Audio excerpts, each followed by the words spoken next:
Hi all, இன்னைக்கு ரொம்பவே ஈஸியான பட்டாணி மசாலா எப்படி பண்ணுறதுன்னு பார்க்கலாம். பட்டாணியை வேக வச்சு பட்டாணி தனியாக தண்ணி தனியாக எடுத்து வச்சுக்கோங்க. கடாயில் எண்ணெய் காஞ்சதும் வெங்காயம், அரை ஸ்பூன் இஞ்சி பூண்டு பேஸ்ட், தக்காளி போட்டு நல்லா வதங்கினதுக்கப்புறமா கொஞ்சமாக பச்சை மிளகா போட்டுக்கோங்க.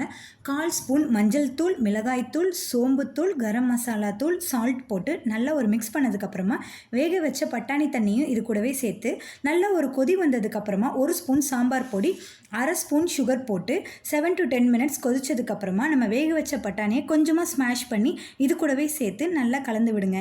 கலந்து விட்டு மல்லித்தலை போட்டு இறக்குனீங்கன்னா சுவையான பட்டாணி மசாலா ரெடி. இதை நீங்கள் ஈவினிங் ஸ்நாக்காக குழந்தைங்களுக்கு ஷேர் பண்ணலாம். இதை ஒரு பிளேட்டில் ட்ரான்ஸ்ஃபர் பண்ணதுக்கப்புறமா கொஞ்சமாக தட்டை, பிளெயின் சேவ், அதுக்கப்புறம் மல்லித்தழை போட்டு ஹாட்டாக சாப்பிட்டோன்னா ரொம்பவே கிறிஸ்பியாகவும் டேஸ்டியாகவும் இருக்கும். Thanks for watching. Please subscribe.